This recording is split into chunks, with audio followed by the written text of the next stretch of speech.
Hey, welcome back to Cannabis with Tiff. Today, I've got a very special guest and my best friend, Faith Wheeler.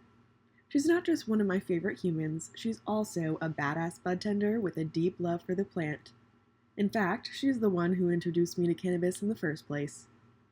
Today, we're going to dive into how she got started working in the industry, what the job's really like, and how cannabis fits into her daily life and wellness routine.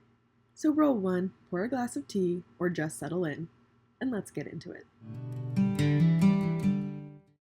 So Faith, first things first. Yes. What brought you into the cannabis space? So what got me into weed was my first boyfriend in high school. He was a heavy smoker, and I used to be super against that. A year down the road when he was in college, I was at his dorm one time, and he had a big bong with him, and I was like, I'm actually kind of curious about this. Let me just try it. So I took one hit off the bong, and I didn't even feel anything. My mindset about it shifted. I was like, this is what I was bitching about the whole time. Like, it doesn't even get me really feeling any type of way. Like, obviously, it's not that bad. Because a lot of times when people smoke for the first time, either they don't do it right, or like it just doesn't work the same way. So then, like a week or two later, I'm at his friend's place with them, and they have dabs. And at this point, I'm like, oh, well, I already smoked. I'll be fine. It didn't affect me much last time. I'm sure it'll be fine this time. So I took a big rip out of a nectar collector, and when I tell you, I became one with the couch. Like, I couldn't feel my arms, I couldn't feel my legs. My first time was like that too, but that was just with 3 hits off a joint. Yeah, and you ate like, was it a half loaf or a whole loaf of bread? A half a loaf of bread, but it was toasted. It was toast. No butter or anything, just toast. Sounds so dry. It was the best Felt toast like you're I've ever stoned, had. yeah. My Everything tastes first stone meal, it was amazing. So tell me a bit about how you started working in the industry. either 2021 or 2022, this dispensary that I found out opened up in Pacific. It was called Best Man Wellness at the time. And I was curious about getting into the industry because I was just intrigued by what all the plant had to offer. At this point, I was already somewhat familiar with terpenes, but I went into the dispensary, asked them if they were hiring, and they said yeah. So I went ahead and applied. I got an interview. I was really nervous for my interview because, like I said, at this point, I didn't know much about weed. I knew a little bit, like terpenes. I knew what sativa and indica was. But the interview actually went really good. They offered me the job, and then I ended up working there for like 2 years, about a year to 2 years. Then I went into Suede. I also helped you work at South Point Hemp, harvesting. And modeling for I did model, yes. On our Instagram page. Yes. Now I'm working at the abduction dispensary. So yeah, I've been in the industry for quite a while now, and I think what I really liked about working at the second dispensary I worked at, Suede, is they gave me a lot of educational courses and stuff. So now I'm a lot more familiar with terpenes and like different components, CB1, CB2 receptors. There's such a science to the plant now that we didn't have before. Like, there's just so much information out there about it now. Yeah, with it becoming legal in so many states, we just can finally do research on things. It's not banned anymore. And it's great that we're learning so much more about it and how it can help people in so many ways because it's wild. And I love being in the generation that we're in because at the age we're in, we get to see it like grow, and I'm excited to see where it goes. Yeah, me too, dude. What's one of your favorite parts of the job?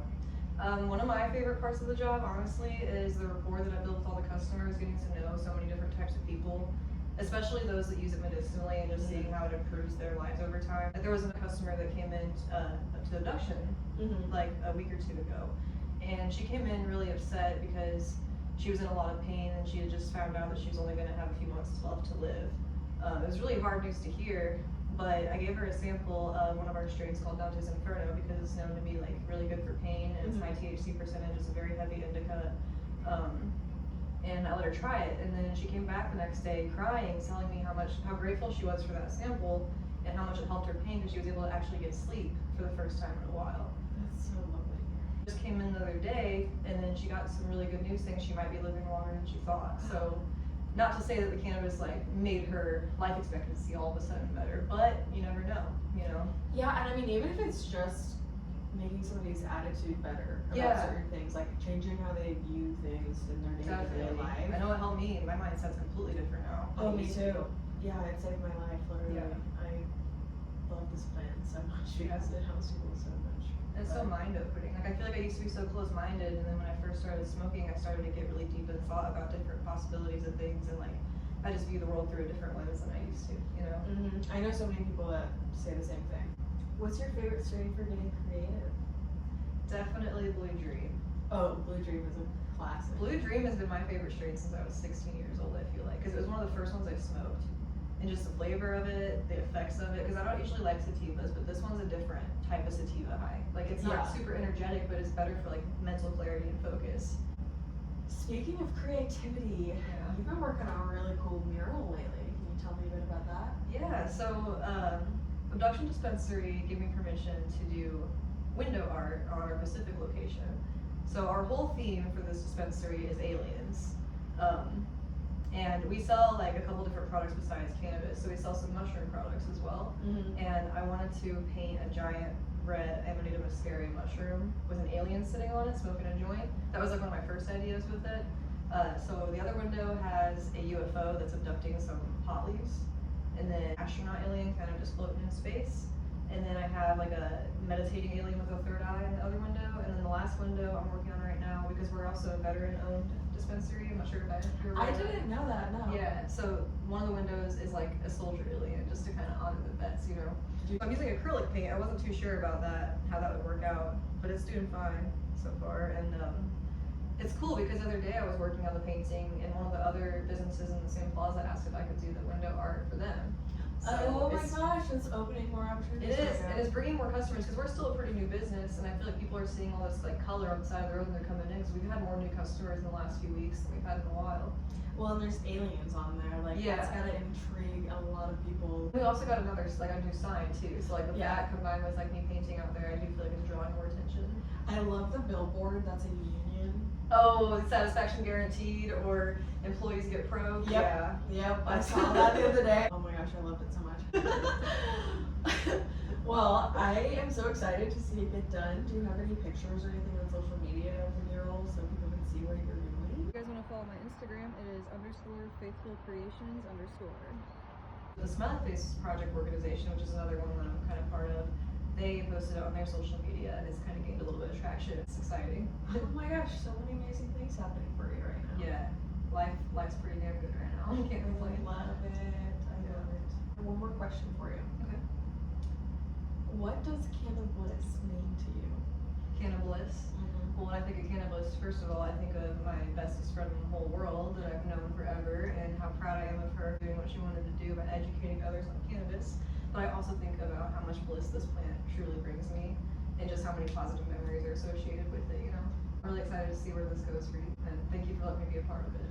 Absolutely. You're a gem. I love having you here. Well, in your apartment. Yeah, But I love having you here. I love having you on the podcast. I'll be part of it more in the future, for sure. Yeah. I think we should have another episode where we get more into terpenes and the endocannabinoid system and The psychology of it. Exactly. That'd be cool. Yeah. That'd be really cool. Thanks so much for joining me today. Of course. This conversation was such a reminder of how deep Faith and I's love for this plant runs. In friendship, in healing, and in the work we do. Thanks so much for tuning into Cannabis with Tiff. If this episode lit you up, don't forget to subscribe, share it with someone you love, and keep showing up for yourself one mindful toke at a time. Until next time, stay curious, stay kind, and stay in your cannabis. Can I get a hell yeah? Hell yeah.